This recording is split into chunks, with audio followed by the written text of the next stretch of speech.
All right, so I will call this Committee of Adjustment hearing to order. Just before we get started this evening, for those people in attendance and watching at home, I'm just going to go through the committee's protocols for our hearing. We have 4 properties with multiple applications on the last one that we'll be hearing this evening.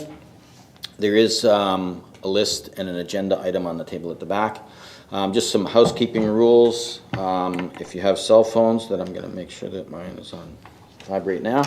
If you could put them on mute or silent mode or turn them off. And if you are coming up to present questions or comments, or if you're online doing that, if you can please address any questions through the chair for any questions that you have, and not directly to the person that you're necessarily asking the question of. The first order of business of the committee will be to ask if there's any conflicts of interest with any of the committee members in the applications on the agenda this evening. Following that, there will be a request if anyone has any deferrals or withdrawals of applications that they wish on the agenda. The committee secretary will then read out each application as we hear them, with a brief description of the application, a brief description of the staff report and recommendation, and any additional correspondence that might have been received since the writing of the staff report. Members of the committee, then the agent or the applicant for the agent will be asked to come forward. They can go to the podium on the right. Will be afforded some additional comments if they so desire at that time. Members of the committee will then have the opportunity to ask the applicant any questions that they might have with regards to the application. And then following that, we will open up the floor to any members of the public that wish to speak to an application. We will ask that they come forward. Again, use the podium on the right, state their name and address for the record. Try to limit their comments to 10 minutes, and they must ask all questions and comments that pertain to that application in that time frame. Persons making a presentation may not necessarily be allowed to return again to speak to the same application. Following all comments, the applicant will be afforded some closing comments if desired. The committee will then present a decision in the form of a motion. The motion may be discussed and then will be voted upon. If a vote is tied, a motion will be defeated and a new motion will be made. If a motion is defeated, new motions will continue to be made until we have reached a decision. Notices of decision will only be provided to those persons who leave their name and address in writing with the Secretary Treasurer. For those in attendance, there's a sign-in page at the back of the room for that purpose. There is also, if you're joining us online, you can also email the Secretary Treasurer at dianavasu, diana.vasu at portcolborne.ca directly following the meeting. Or you can call 905-835-2900, extension 204, immediately following the hearing to leave a message. It should also be noted that in order to be kept advised of any possible Ontario Land Tribunal hearings, persons must request and be sent a copy of the committee's decision on an application. So that's the protocol for this evening.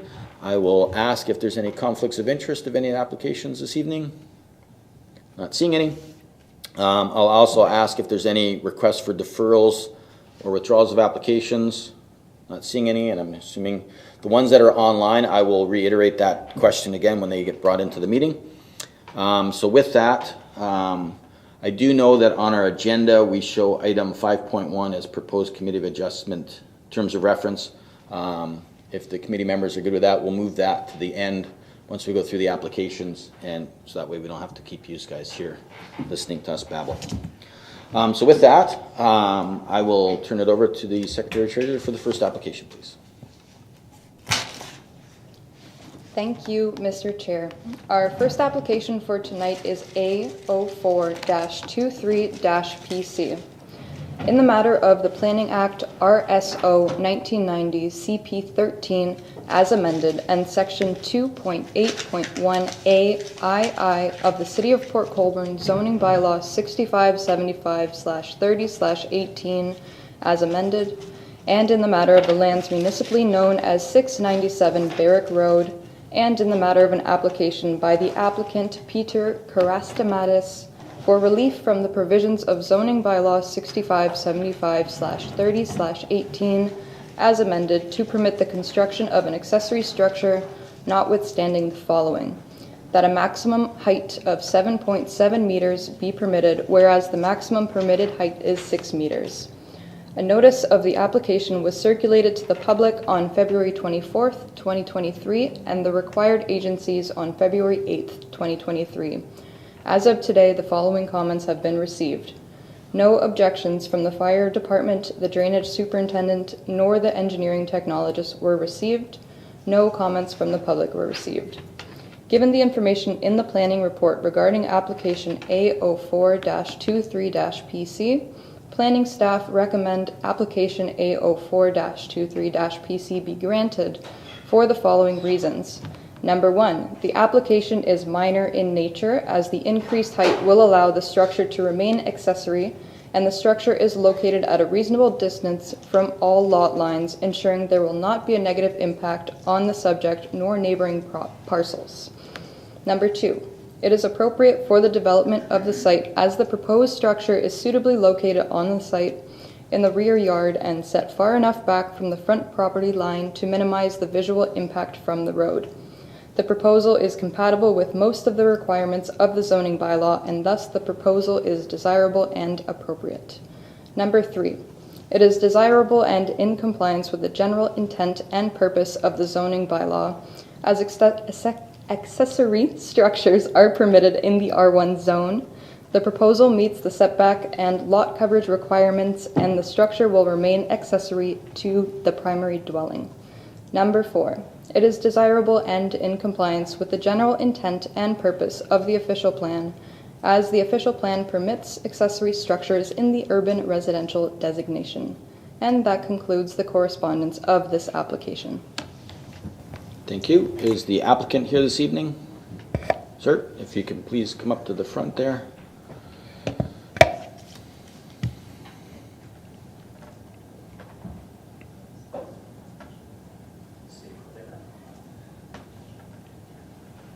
Yep. There's a gray bar there with a little red button in the middle. That'll turn on the microphone.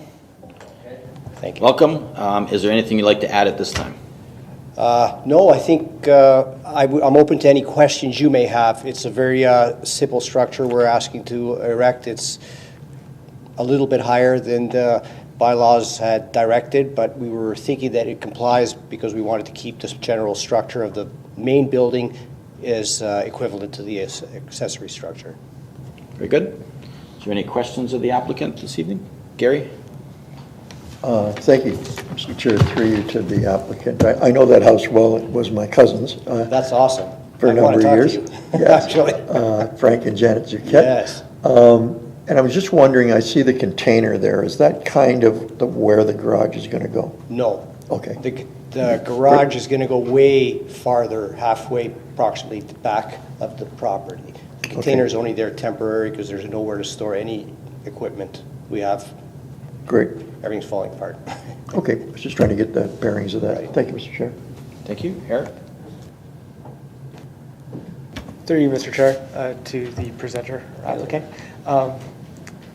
Did you get a chance to read the region's comments by any chance? The region's comments regarding this sewage? Yes. The septic? And just That it's not compliant but legal? just regarding like the upstairs cannot be habitable? Like, The upstairs, all of the building? Of the The building. new structure? Yes. Yes, okay. Yes, absolutely. just wanted to make sure that Absolutely, you're aware yes. of that. All right, perfect, thank you. Yes. You're welcome. Thank you. No one else? Is there any members of the public that wish to speak to this application this evening? Not seeing any here. We don't have anyone online.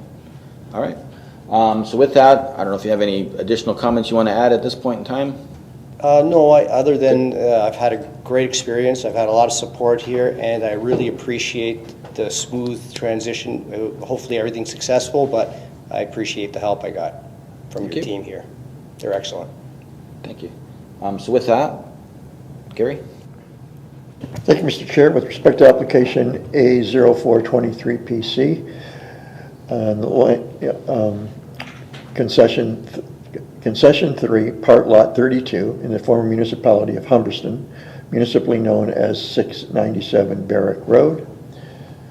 the application is, the minor variance application A0423PC be granted for the following reasons. One, the application is minor in nature, as the increased height will allow the structure to remain accessory, and the structure is located at a reasonable distance from all lot lines, ensuring there will be no negative impact on the subject nor neighboring parcels.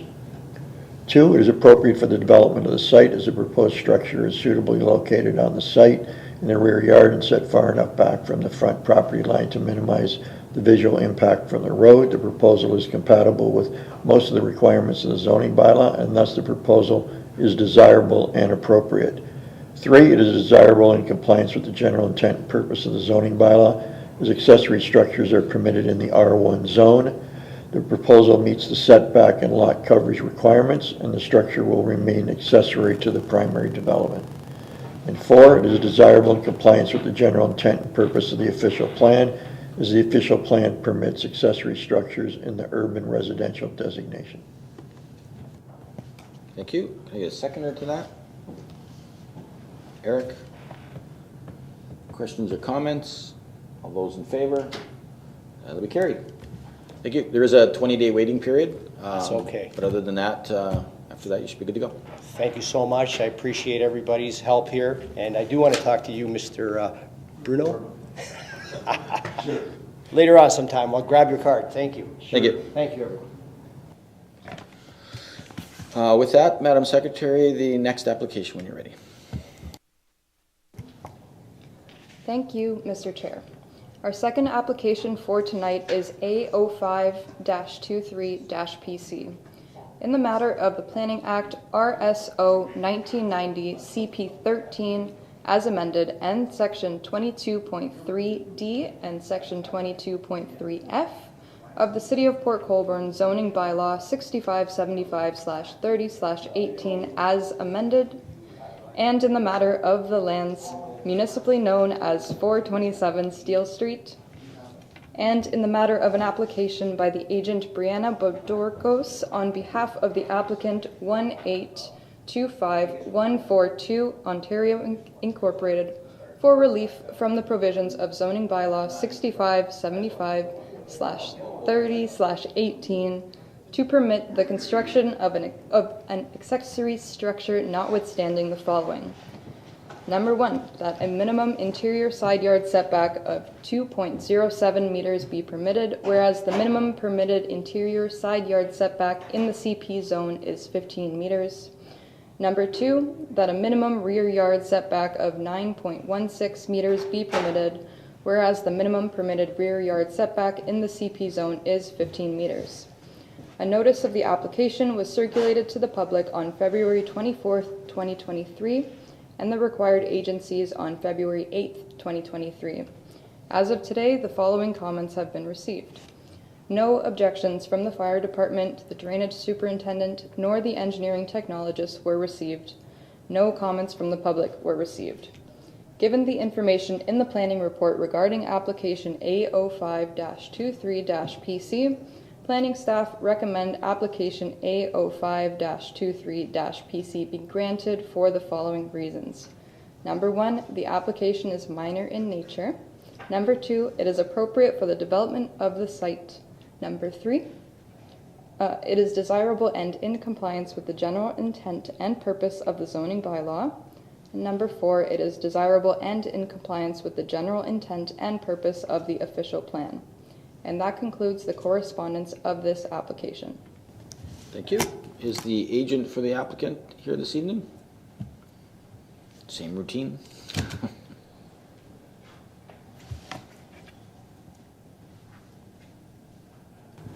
Good evening. Is there anything further you'd like to add at this time? No, not at this time. If you have any questions, just let me know. All right. Is there any questions of any of the committee members? Not seeing any. Is there any members of the public that wish to speak to this application? Not seeing any, and we don't have anyone online. Very good. So with that, does anyone have any recommendations? Dave? Yeah.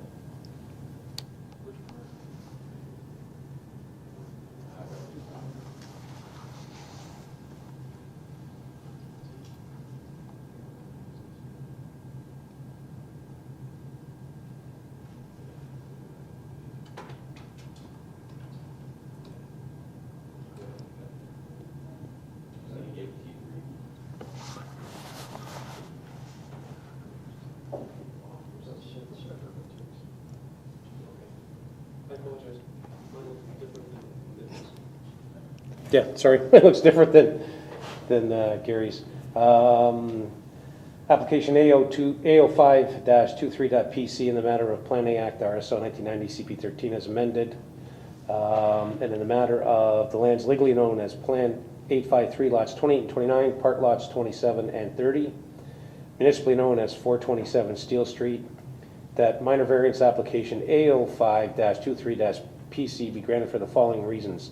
The application is minor in nature, as the decrease in the side yard and rear yard setbacks are being requested to enclose and thereby improve an existing garbage storage area, which will remain in the same location. 2, it is appropriate for the development of the site, as the development is in a suitable location on the site and will reduce the unsightly visual of the existing garbage storage area, along with the odors and foraging animals.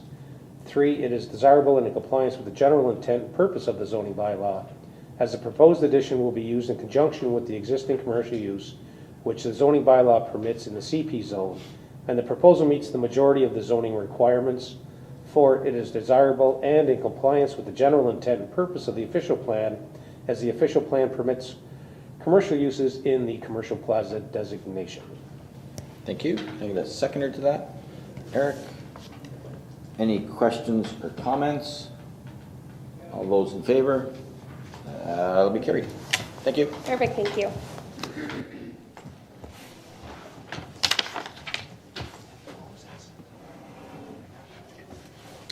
Madam Secretary, whenever you're ready with the next application, please.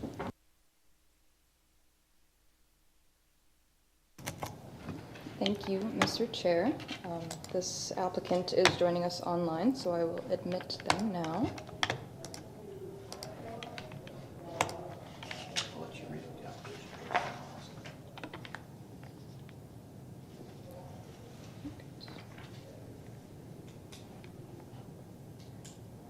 Chris, can you hear us?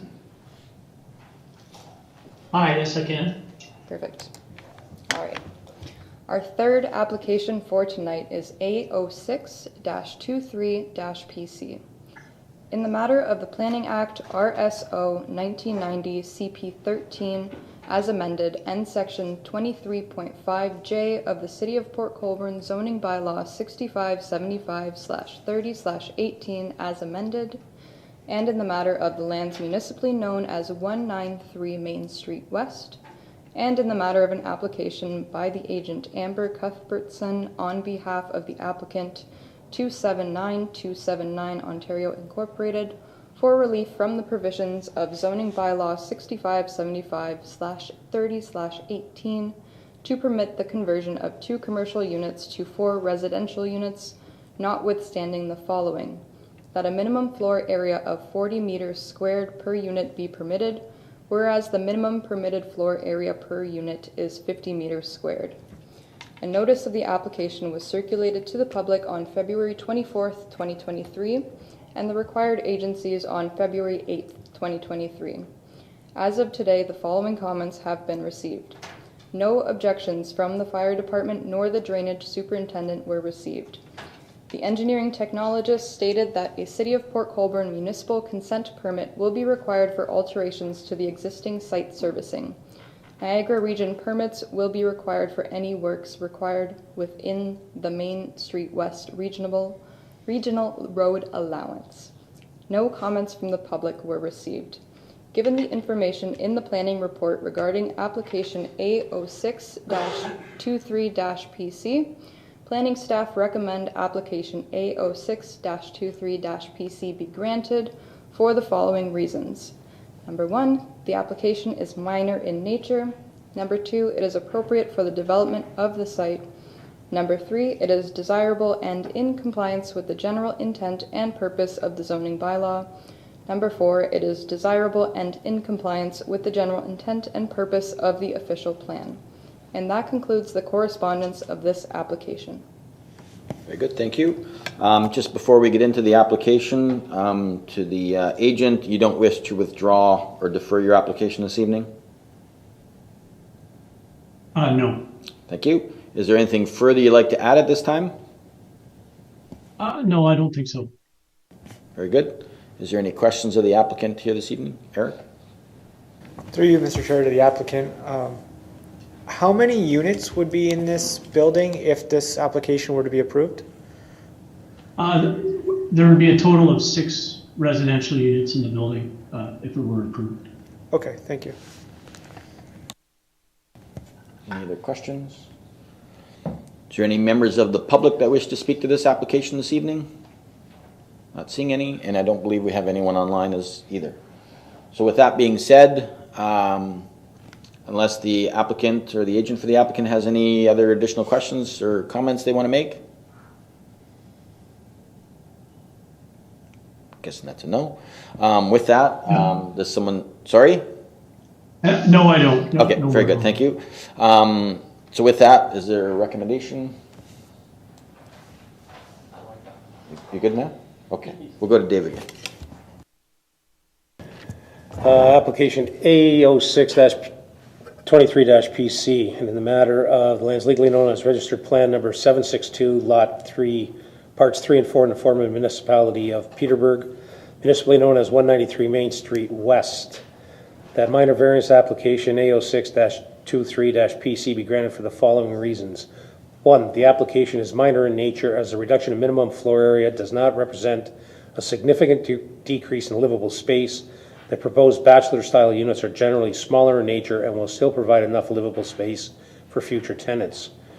2, it is appropriate for the development of the site as the application proposes 4 additional units for a total of 6 residential units, which will provide increased housing options in the area and classify the dwelling as an apartment, a use permitted in the DC zone. 3, it is desirable and in compliance with the general intent and purpose of the zoning bylaw, as the zoning bylaw permits apartments in the DC zone. The proposal meets most of the zoning requirements except the requested variance, and the applicant has provided 9 parking spaces where 8 are required. 4, it is desirable and in compliance with the general intent excuse me, and purpose of the official plan, as the official plan encourages downtown developments to be mixed use, and the preferred built form for mixed-use development being commercial and office uses on the ground floor with residential units located above is only a preference and not a requirement of the official plan. Thank you. Seconder to that? Gary? Any questions or comments to the motion? Not seeing any. All those in favor? And that'll be carried. Thank you. There is, as I mentioned earlier, if you're listening, there's a 20-day waiting period, but after that, you should be good to go. Okay, excellent. Thank you. Thank you.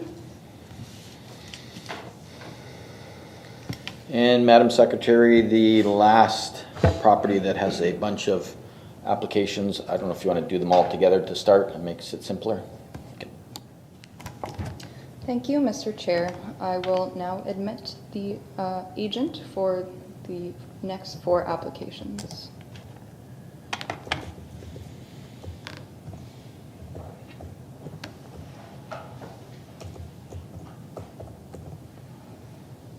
Hello, John. Can you hear us? Yeah, I can hear you. It's odd that I can put the video on too, so I don't know if you guys want to see the video, but I'm here. Thank you. Our final applications for tonight are B03-23-PC, B04-23-PC, A07-23-PC, and A08-23-PC. In the matter of the Planning Act, RSO 1990, CP 13, Section 53(1) as amended, and Sections 6.3C and E of the City of Port Colborne Zoning Bylaw 6575/30/18 as amended, and in the matter of the lands municipally known as 19/21 Dolphin Street, and in the matter of an application by the agent John Icola on behalf of the owner Frank Stephen Hoffman for a consent for the purpose of a perpetual easement agreement. The application is proposing to establish a perpetual utility easement over Part 2 in favor of Part 4. The purpose of the easement is to permit the existing utilities to service the dwelling on Part 4. And in the matter of an application by the same applicant and agent for a lot boundary adjustment under Section 53(1) of the Planning Act, RSO 1990, CP 13 so as to permit the conveyance of Part 1 for a proposed lot addition to the abutting Part 4. Part 3 will be retained for an existing residential use. And in the matter of an application by the same applicant and agent for relief from the provisions of zoning bylaw 6575/30/18 as amended to permit a reduced lot area for Part 3 to facilitate two concurrent consent applications, B03-23-PC and B04-23-PC, notwithstanding the following: that a minimum lot area of 305.2 meters squared be permitted, whereas the minimum permitted lot area is 400 meters squared. And in the matter of an application by the same applicant and agent for relief from the provisions of zoning bylaw 6575/30/18 as amended to permit a reduced side yard setback for Part 4 to facilitate two concurrent consent applications, B03-23-PC and B04-23-PC, notwithstanding the following: that a minimum side yard setback of 0.68 meters be permitted, whereas the minimum permitted side yard setback is 1 meter. A notice of all four applications was circulated to the public on February 22nd, 2023, and the required agencies on February 8th, 2023. As of today, the following comments have been received. No objections from the fire department, drainage superintendent, nor the engineering technologist were received. No comments from the public were received. Given the information in the planning report regarding application B03-23-PC, planning staff recommend application B03-23-PC be granted, subject to the following conditions. Number 1, that the applicant provides the secretary-treasurer with the deeds in triplicate for the conveyance of the subject parcel or a registrable deed or registrable legal description of the subject parcel, together with a paper copy and electronic copy of the deposited reference plan, if applicable, for use in the issuance of the certificate of consent. Number 2, that a final certification fee of $231 payable to the City of Port Colborne is submitted to the Secretary-Treasurer. Number 3, that minor variance applications A07-23-PC and A08-23-PC be granted. Number 4, that consent application B04-23-PC be granted. And number 5, that all conditions of consent be completed by March 8th, 2025, for the following reasons. The application is consistent with the provincial policy statement and conforms to the growth plan for the Greater Golden Horseshoe, the Regional Official Plan, City of Port Colborne Official Plan, and will also comply with the provisions of Zoning Bylaw 6575-30/18 as amended. Furthermore, given the information in the planning report regarding application B04-23-PC, planning staff recommends application B04-23-PC be granted for the following reasons. Number 1, subject to the following conditions. Number 1, that the applicant provides the Secretary-Treasurer with the deeds in triplicate for the conveyance of the subject parcel or a registrable legal description of the subject parcel, together with a paper copy and electronic copy of the deposited reference plan, if applicable, for use in the issuance of the certificate of consent. Number 2, that a final certification fee of $231 payable to the City of Port Colborne is submitted to the Secretary-Treasurer. Number 3, that Part 1 merges with Part 4. Number 4, that minor variance applications A07-23-PC and A08-23-PC be granted. Number 5, that consent application B03-23-PC be granted. Number 6, that all conditions of consent be completed by March 8th, 2025, for the following reasons. The application is consistent with the provincial policy statement and conforms to the growth plan for the Greater Golden Horseshoe, the Regional Official Plan, City of Port Colborne Official Plan, and will also comply with the provisions of Zoning Bylaw 6575/30/18 as amended. Furthermore, given the information in the planning report regarding application A07-23-PC, Planning staff recommends application A07-23-PC be granted for the following reasons. Number 1, the application is minor in nature. Number 2, it is appropriate for the development of the site. Number 3, it is desirable and in compliance with the general intent and purpose of the zoning bylaw. Number 4, it is desirable and in compliance with the general intent and purpose of the official plan. Furthermore, given the information in the planning report regarding application A08-23-PC, planning staff recommends application A08-23-PC be granted for the following reasons. Number 1, the application is minor in nature. Number 2, it is appropriate for the development of the site. Number 3, it is desirable and in compliance with the general intent and purpose of the zoning bylaw. Number 4, it is desirable and in compliance with the general intent and purpose of the official plan. And that concludes the correspondence of these applications. Thank you. And the applicant is online.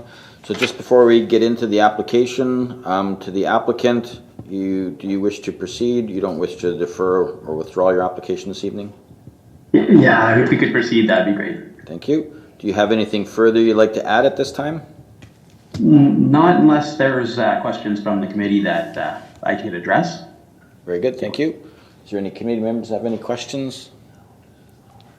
The only question I would have is that, requiring the property boundary adjustment, do you know roughly how long ago this other lot was created, that the house was right across the property line?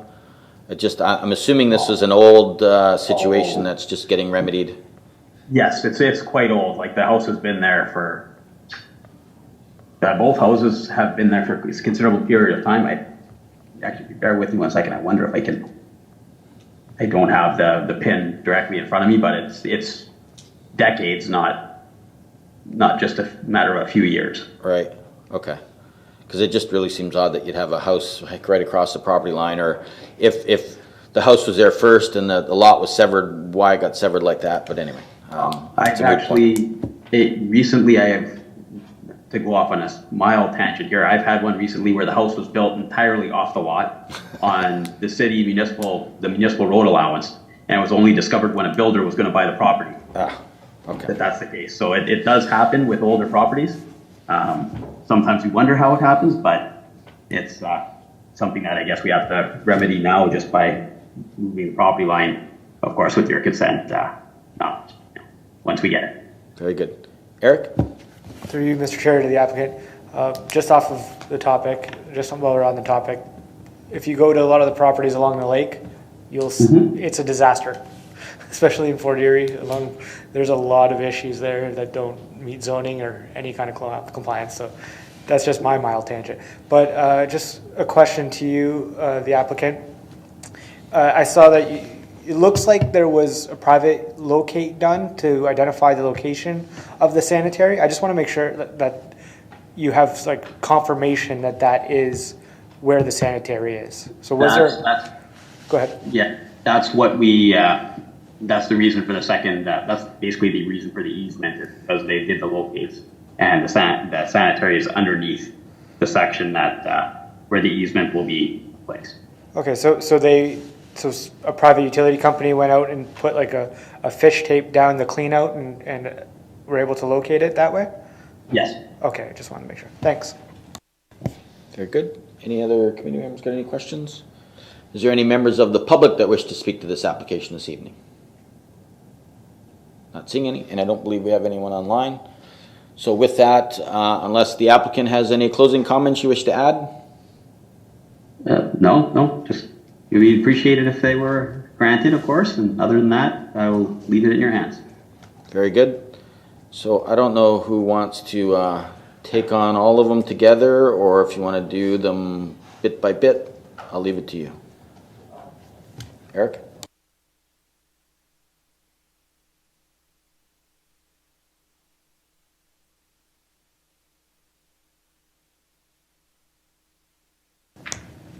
Which application is 80623, or is this? So it's B3, B4, A7, A8. They're all stacked too. They're all stacked, so okay, I'll have to. I'll Hard figure to it. do them together because different addresses. Well, Some is just the green belt issue. I'll try to put this together. In accordance with applications AO7-23-PC, as lot 33 register plan number 835, 21 Dolphin Street.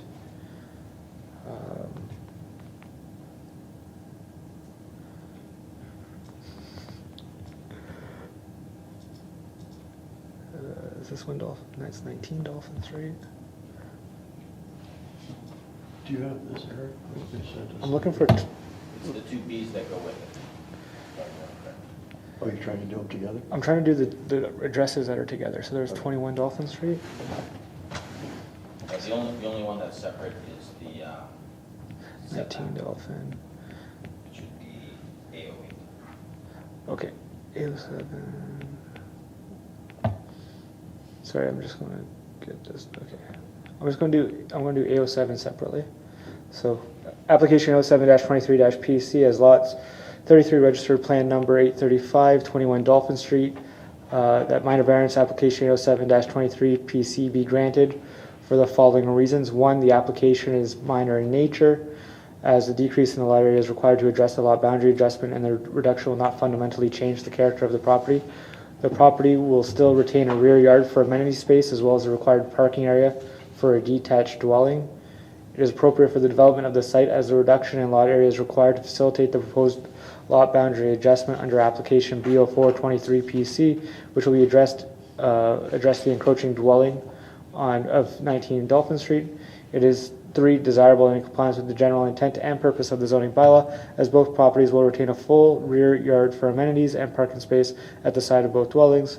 4, it is desirable for and compliance with the general intent and purpose of the official plan, as the official plan permits residential uses and boundary adjustments in the highway commercial designation. I'll do this one first, and then I can do all the 21 Dolphin Street. Okay. So with that, can I get a seconder? Gary. Any questions or comments? All those in favor? That'll be carried. Okay. Okay, so in applications A08-23-PC, B03-23-PC, and B04-23-PC, lot 31 and 32, registered plan number 835, 19 Dolphin Street. That the consent applications B03-23PC and B04-23 be granted subject to conditions outlined in the staff report dated March 3rd, 2023. For the following reasons, the application is consistent with the provincial policy statement and policy statement and conforms to the growth plan for the Greater Golden Horseshoe, the regional official plan, City of Colborne official plan, and will also comply with the provisions of zoning bylaw 6575/30/18 as amended, and application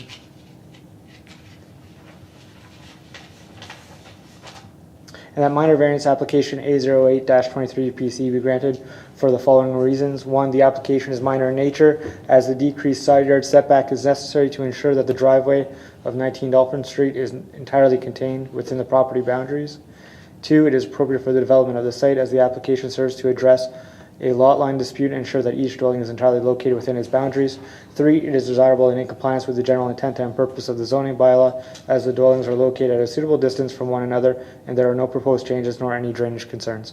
4, it is desirable and in compliance with the general intent and purpose of the official plan, as the official plan permits residential uses and boundary adjustments in the highway commercial designation. I believe that's all of them. Can I get a seconder to that? Dave?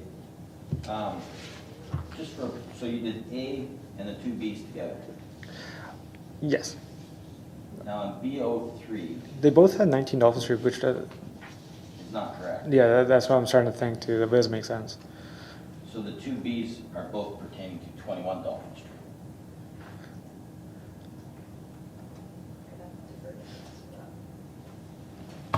Yeah, to you, Mr. Chair. Yes, I believe that would be correct. So both the consent applications should be referring to 21 Dolphin Street there. Yeah, we did have a discussion about the notice with regards to that. One of the notices did have the right address on it. The other one did say 19 Dolphin. However, we were comfortable because the description of the development did say that the easement is over part 2 and in favor of part 4. So that was the reason behind that. But yeah, you might want to correct that just for the record here, that I don't know which B it is, but it should be 19. Or I believe both 21. Bs. 21. Both Bs are Right. 10 to 21. Right. So with that, I'll ask for a friendly amendment. Yes. Dave, just to change the address to 21 Dolphin. And that's to be reflected in the minutes. Yes. There you go. So with that, is there any other questions or comments? All those in favor? It'll be carried. Thank you.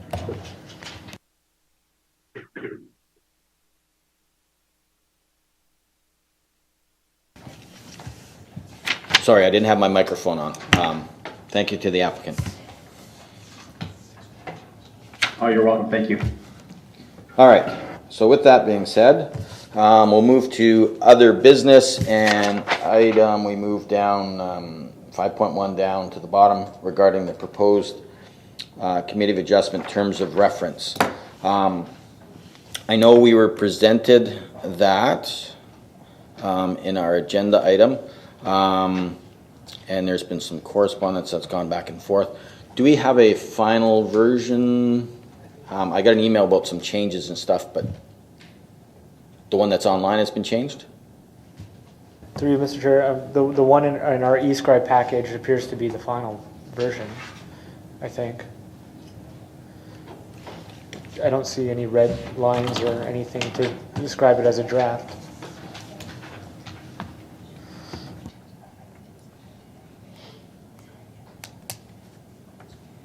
So no, the eScribe version is not the final version. Amendments that were made today were sent out via email, and they are reflected, like I said, in that email with the amendments that were proposed. Okay, just bear with outlined. me.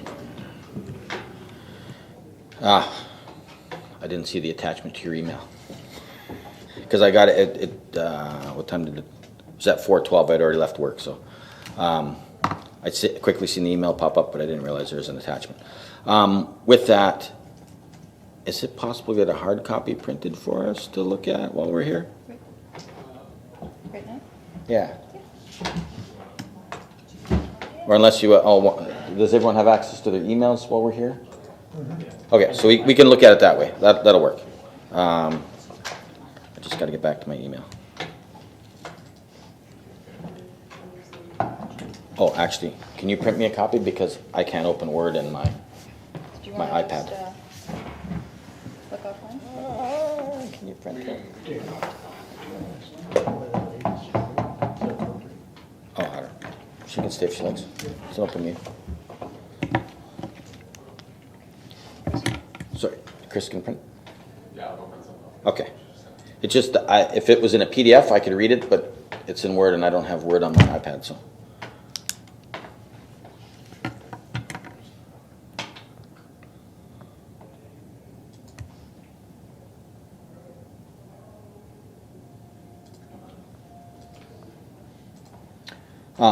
Maybe while we're waiting, we can jump ahead to the approval of the minutes from the January 18th meeting. If I can get a mover and a seconder for that. Eric? Gary, Dave, Gary. I'll second it. All those in favor? I'll be carried. Thank you. Do you want to read that, Mike? And I'll go up there. Oh, he's going to print it. Yeah, he's going to print it. Well, they're all probably reading the changes. Yes. Yes. Some of the things I got.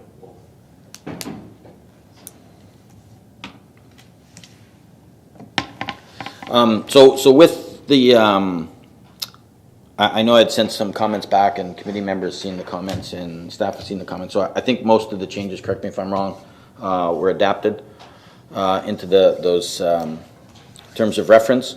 I know we also had a brief discussion as well offline. I think for the most part, I don't think there's any objections unless anyone's got any comments. Unfortunately, Angie's not here, so I don't know if she had any comments, but the only thing I did note, and I guess originally going through it, is because it looks like they were kind of a little bit more generic to start for other committees. There was things about like quorum and stuff like that that were addressed coming forward. So if anyone's seen the original version online versus the changes that are now, it just makes it more in line with the requirements of the Planning Act and so on and so forth. So with that, like I said, I can't see the final version, but Eric. Through you, Mr. Chair, to, I guess, the clerks. The term expiration in here, we were talking about that earlier, and this states that all of the COA members, their term would go with that of council. But as we know, the Planning Act says council members are supposed to be appointed annually, reappointed annually, not at the term of council. Only the members that are not council members can do the full 3 years or 4 years.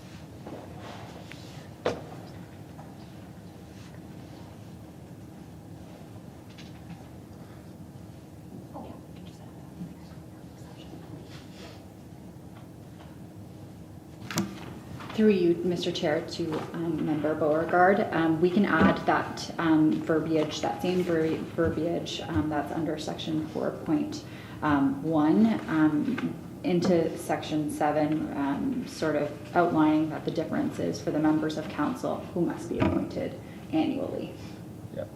With the exception of those members of council that sit on the committee.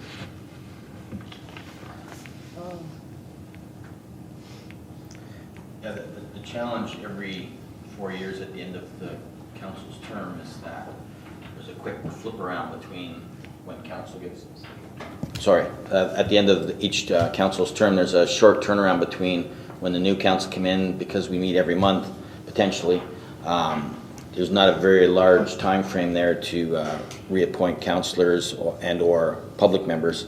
I think they amended that requirement a number of years ago in the Planning Act to address that, because that situation happened so that way committee members got to stay as long as they were still eligible to be on the committee. I don't know if there's a way around that when we get to the end of the term, how that's going to work, other than maybe that last meeting we'll have to figure out a way to maybe get one right in the deadline and then try to still comply with the act where you got to have a meeting or hearing within 30 days of an application. That's always been a stickler or a sticking point to try to get that done. But anyway, yeah, it is what it is. So, is it? Yeah. Yeah. So until the successor is appointed, they are allowed to remain on the committee as well. So The councillors are allowed to remain on the committee after their term? So technically, as part of the committee, I think that's, yeah, that's allowed. Ah, okay. Because I think I made that point last time, is that because as long as, if they're elected or not elected, as long as they would still technically be eligible to sit on the committee, then that was, I guess, my position, is that I don't know why you couldn't go another month, even though, especially if they were re-elected, because then they could be reappointed as a councillor. Yeah, I think whether they're councillors or not, they are still members of this committee, and until their successors are appointed as members, yeah, then they can stay on. Yeah, because they're non-council members when they're actually within the committee. They're members of the committee. So at that point, you had a bunch of citizen members no longer council. Yeah, but they weren't appointed as citizens. Yes, They were that's appointed as councillors. Like, to me, if they had the election, they were re-elected, then they could still be appointed as a councillor to the committee. So they would be eligible that way. I would say that if they were a councillor, they didn't get re-elected, or they didn't run and weren't re-elected, then they were never appointed as a citizen, so how can they continue as a citizen? They can only continue as a councillor.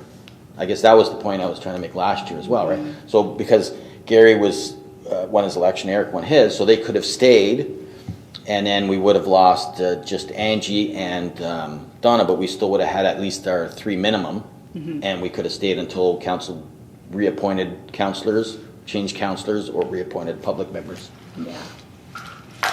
Yeah, I think the main thing is that, well, I actually rethought of it. So per the terms of reference, we do need at least one member of council and one lay member on the committee at all times. So technically, I think the main thing here is that until a successor is appointed by the committee, then they can stay in their role as a committee member. It's kind of a gray area. Yeah, you guys always dealing gray, right? Pardon? Isn't he always dealing gray? Wasn't that the discussion? Black and white, yeah. Black and white. Yeah. Eric? Yeah, through you. There's also discussions about procedures, and it has been my intention for a while, to see if we can get the Committee of Adjustment can have its own sort of procedural bylaw, because I understand that there are some differences between us and how we operate compared to a council or other committees in general. And I do know that and I brought this to staff's attention before, not Denise, but definitely David, where there's other municipalities that have committee of adjustments that have their own procedures. Yeah. And it may be important to have that, but it's not reflected in our terms of reference. Yeah, so you're wondering if we should add in something? In the event that we were to adopt our own procedure, that it'd be noted in the That may be something, well, since there is nothing in place right now, that is something that could be like a housekeeping amendment to the terms of reference, maybe perhaps down the road. It could be stated that way, or it could be worded in a way that in the event that committee decides to change or add a procedural bylaw, that becomes the bylaw or the procedures. I don't know. Go ahead. Councillor Borgard, or Member Borgard, through your chair. Some of the other municipalities, they have this guiding document that is provided to all committee members as part of their training at the beginning of their term. We were hoping, we were collaborating with the planning division to form some sort of guiding document that we can also provide to the committee members. It wouldn't be a formal document that would be adopted by council, unlike the terms of reference. It would just be a guiding document that can be provided to committee members for something that they can refer to. Okay. So for the terms of reference, the trick part of terms of reference is because they're approved by council. It's sort of a generic document. Instead of having that amended on a regular basis, it would make more sense to have a different document, a guiding document that doesn't need to be approved by council. Okay. So what, that guiding document, how does that relate to the procedural bylaw potential aspect of it? I'm sorry, I think I'm confused. It would just be a guiding document to state that how the committee should be meeting, so the how many times that the committee should be meeting, how the committee should be conducting their hearings. Essentially, all of those would be in that guideline. Okay, and that would be not stated in the terms of reference. That's just something on the side. That would just be an additional document that would be provided to the committee members. As for the procedure bylaw, that anything that needs to be in the procedure bylaw that can state pertaining to this particular committee, that can all just be one document for all council meetings, all other committee meetings as well. So we can look into maybe amending the procedure bylaw, essentially. Okay.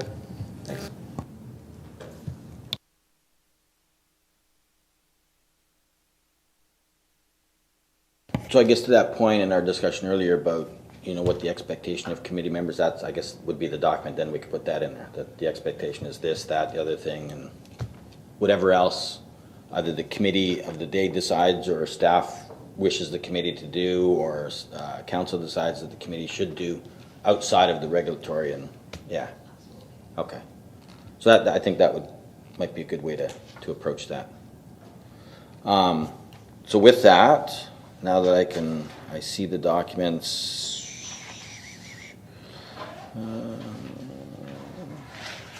I think, like I say, based on the discussions that went back and forth, other than, I think you noted the potential conflict of committee makeup. Other than that, I don't think there's anything else, unless any members have any comments.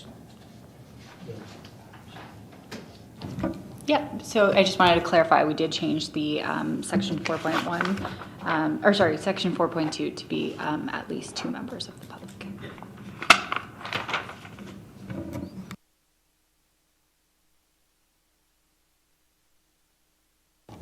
Very good.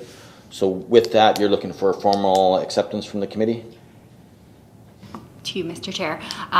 So we're just looking for a formal motion that's approving the terms of reference as amended, as per all of the amendments we've made tonight.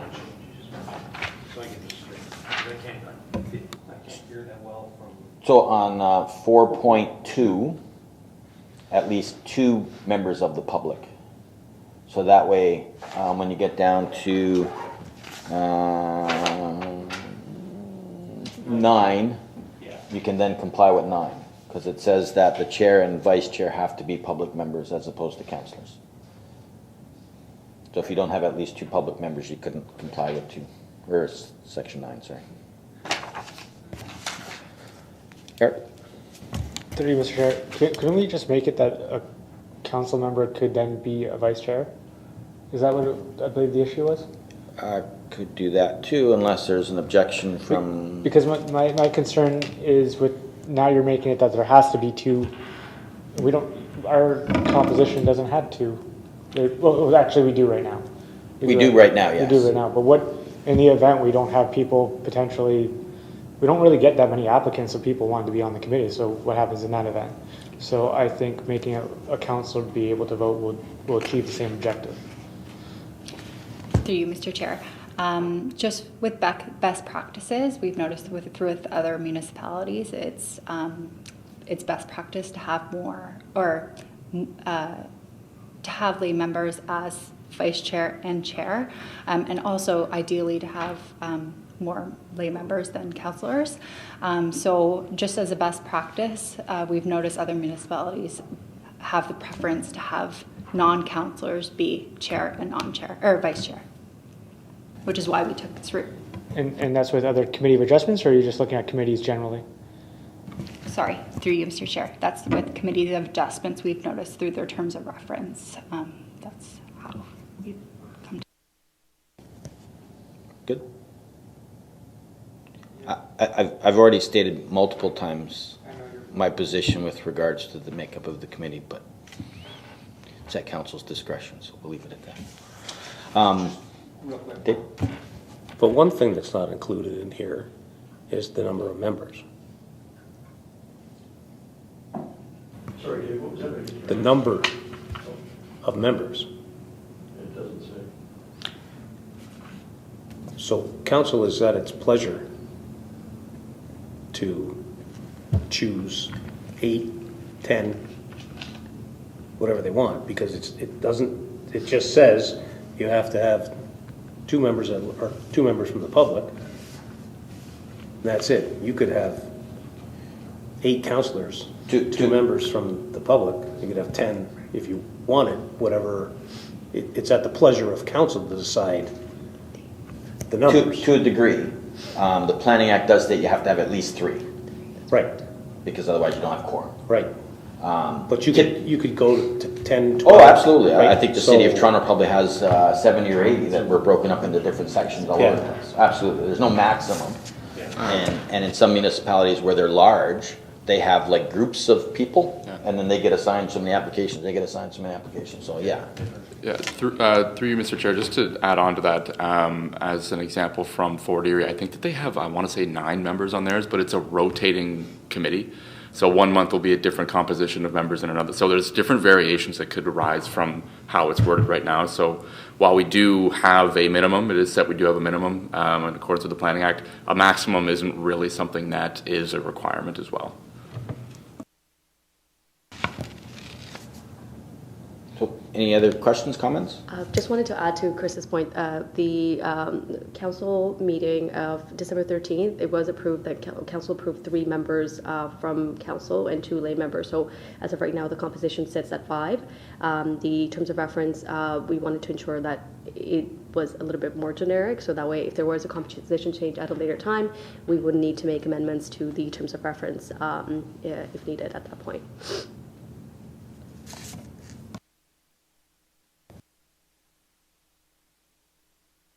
Yeah, through you. Basically, it's optics, right? If a counselor that sits on this is the vice chair, people look at it like you're going to steer it in a different direction, but you sit as a member of the public. Yes, you are a counselor, but that counselor title gets removed when you're in the Committee of Adjustment, so you're bound by the guiding principles of Committee of Adjustment. So you kind of, what I do, and actually tonight, one of the applications, I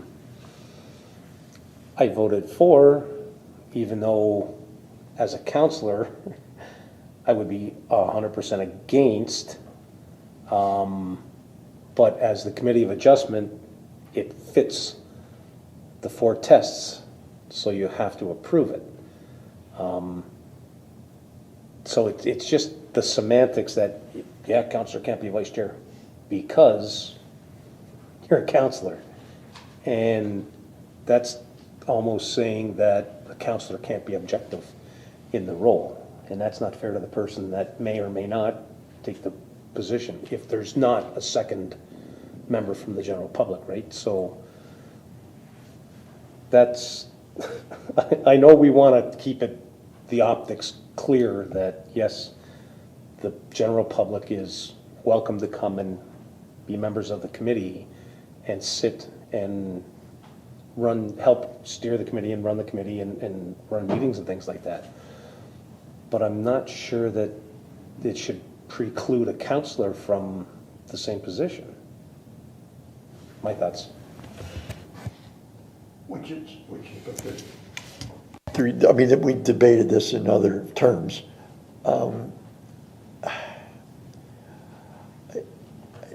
Yeah, I mean, I think you, as to today's point, I think you can wear 2 hats. Council's effectively said it wishes that.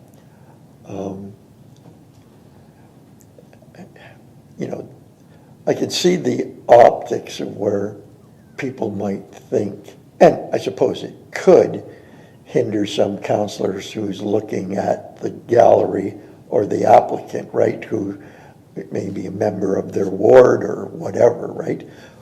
But I think at the end of the day,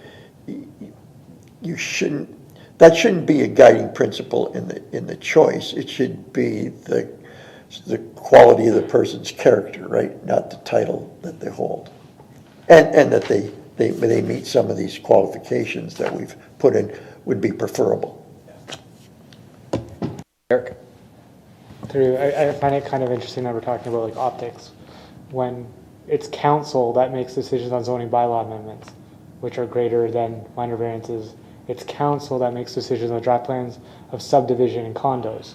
So, I mean, council makes these type of decisions all the time on what is generally larger applications or more significance, and still has to follow the Planning Act and be under that type of a different hat when you're dealing with those. So, I mean, I think having a counselor as a vice chair is really no big deal in my opinion. So, I would say, I don't know, I would put it out there that we amend it so that a counselor be vice chair of the committee, can be. That would go there.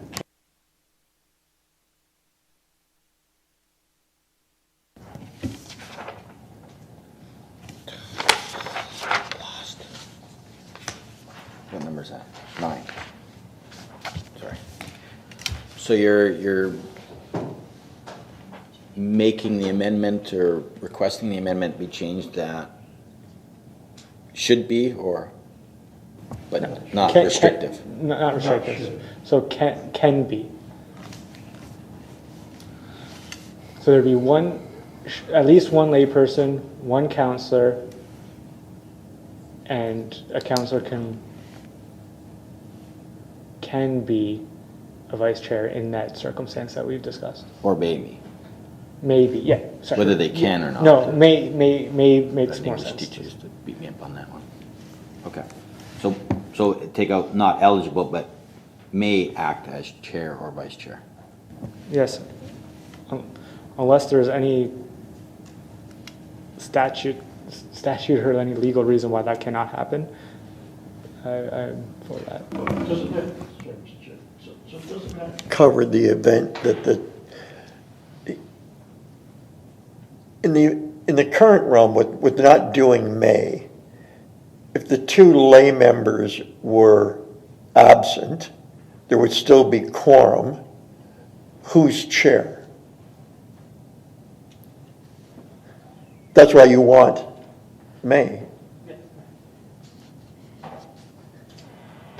Because if they couldn't be, well, just when the 2 lay members are gone, there's quorum, but no chair. Somebody's got to be a chair. 100%. So I'm good with amending it. Staff may not be good with that, or the clerk's office may Sorry, not be. through you, Mr. Chair. This is not a change, so we're going to have to bring it back and make further changes, obviously, and then we'll have to do another go around, bringing this forward to your next hearing and have it for approval. Do you wish for us to pass it with the change, and then that way if it comes about and it is acceptable, then you have to come back, or is there a big rush to have it done today, or? Through you, Chair. The idea is to have all the terms of reference. So we have been in the process of restructuring all of our committees. That includes advisory committees along with some of the boards, or one of the museum boards. So we've created terms of reference for all of those committees. Our idea is to have all of these terms of reference approved by all the committees. They have been approved by all of the advisory committees. So the Committee of Adjustment is the last committee that we are bringing this forward to. So our idea is to have it approved tonight. It will then go to Council for the March 28th Council meeting, and then once it is approved, we're hoping to get the recruitment all done for the rest of the advisory committees as well.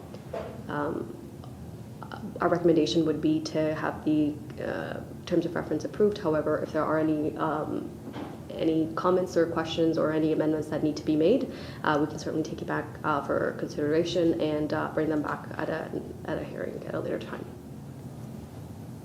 So if I heard you correctly, we can amend it, approve it, and then if it's not accepted by council, it can come back for change and we can reconsider it. Absolutely. So if that's the case, or maybe it does go through and council accepts it as is, and we be the odd duck out of the. We would like your support, and that's one of the reasons that we brought it forward to the committee, because we would like your support for this for this document. Yeah. So if it is approved by the committee, of course, when it goes to council, we can advise that it was approved by the committee already, as is. It would allow for the recommendation to be approved at that point. I'll leave it to the committee members if you want to leave it as is, unapproved, so they could take it back and do whatever, or if you want to make the change and approve it with the change in there, I'll leave it to you guys, whatever you prefer. Gary? I thought what you were saying is that if we want to make it other than was proposed, that it would go back to Denise and then the council for a report on doing it. That's not what you're saying? You're saying that if we did institute the word may tonight, and voted on that, then it's approved?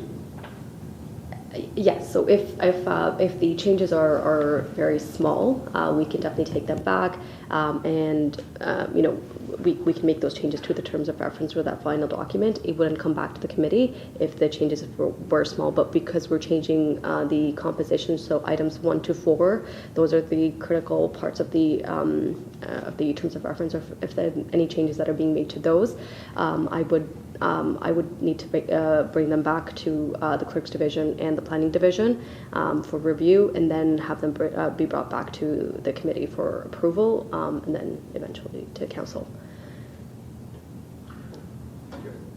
I would like to support Member Beauregard's motion, that we include the word may. If you're going to make that motion, before we do that, I don't think we put the motion on the floor to accept these. We accept the balance? Sorry, through you, Mr. Chair. Just to get it on the floor, the motion to approve as amended. That is the motion that just needs to get on the floor first, and then you can do a motion to amend it further to include. I guess that's where I was going. So you'll have to do 2 separate motions. 100%. So I'll look for a motion to put it onto the floor to accept the minutes as amended. So Eric, seconder to that. Gary? And then per our discussion, Gary, I'll go to your amending motion to add or change aside from what was previously discussed about the changes to 2 members of the public, that in 9, that the not eligible be changed to as members of council may act as chair and vice chair. Yes. Is that fair? Yes. Sure. So that I'll take that motion. Can I get a seconder to that motion? Dave? Questions or comment? Question? So we're adding in that word may. So now section 4.1 or 4.2 technically wouldn't have to be 2 members of the Correct. the public. It could be just stay 1 as and 1 at that point, yes. Yes. So I just want to clarify that. It's kind of one, I guess, potentially one or the other, but you could leave 4.2 as 1. Okay. Everyone's good with that as well? Yes. We'll call that a friendly amendment? Okay. Dave, you good with that? Because I think you were the one that brought it up. Good? All right. So any other questions or comments? So really now the only change is the may over here in number 9. Is that fair? Yeah. All right. Dave? Does that work for you? Through you, Mr. Chair. We're as you guys advise us, we can make that change if it's up. It's up to you guys. But like I said, we prepared this based on the best practices that we found other municipalities doing. So that's. I just wanted to explain that's how we came to this circumstance for this particular section. But we're told, if we're told to change it, then that's what we have to do. I guess maybe that was worded wrongly, the question. Does it work what we're suggesting in the grand scheme of things? Like, we're not going to do anything, we're not going to color outside the lines, that this is going to come back and somebody's going to say what you did is wrong. It's not going to affect, have a side effect later on, I guess is what I'm trying to say. Go ahead. Gary? Go ahead. Previous debate is we're not to be asking staff for advice, and I feel that you did, and it's why I pulled back by not saying, you know, if the two lay members are not here, is there a chair? I held back, to be honest with you, because what I'd heard previously, right, is if you want that advice, right, you go to, I thought what you were saying is that's procedural, not operational, right? Or is it the other way around? I thought we were discussing earlier that we're not to appeal to you for that kind of advice. Advice on whether or not this is Right. appropriate? Is that procedural or operational? Is that what Well, no, I guess my issue of there being no chair is that, but Dave's issue comes to the root of the point of not being able to ask you for advice. Through you, Mr. Chair, I don't think we Am I missing mentioned- that from previous? It just for point of clarity, I think it was more planning and application, and this is more procedural for the committee itself. Well, I thought on that, because the chief of planners designate was here, that it was okay to do that on the fly, to your point. And the answer was yes. My understanding was that the advice part we can ask is just more it's the operational stuff we can't direct. Is kind of. So is this operational? To me, this would be. Yeah, I see what you're I think it's saying. quite minor. If I might, out of all the committees of council that these general terms apply to, how many are quasi-judicial? This is the only one, correct? Okay. Okay, so on a side part then, on property standards, you said? Is quasi-judicial? Property standards. How many committee members sit on that? Sorry, for the Property standards. For the property standards, as of right now, we have no members. It was amalgamated with another committee, which is the. Yes. And what's the is there enough to have a chair and vice chair that aren't councillors on that? As of right now, we have no members. The composition. Sorry, Eric's got ants in his pants. Sorry, through you, Mr. Chair. We have it's council members that are on those. It's the notice of muzzle appeal and the property standards. They merged as one committee, and it's all councillors. It's all council member, is it not? Angie's going on there. Oh, Angie's because it merged. So notice of muzzle appeal used to be all council members, and then now it merged with property standards, and I guess it's changed a little bit now. Well, as we're merging, we're also hoping to prepare a new terms of reference for the merged committee, which would have a new composition, obviously. But I think the idea is to have one of each on, at least one member, lay member, and one councillor on those committees. Your vice chair there. So with that, is there any other comment? I think we can talk a little bit more if you want. But so, like I say, the motion on the floor is the amended to just make it May. So with that, everyone, I'll go to a vote. Beautiful. Someone wants to call the question. So with that, all those in favor? Yes. Unanimous. There's none against. So with that, is there any other business? Not seeing any, then I will consider this committee hearing adjourned.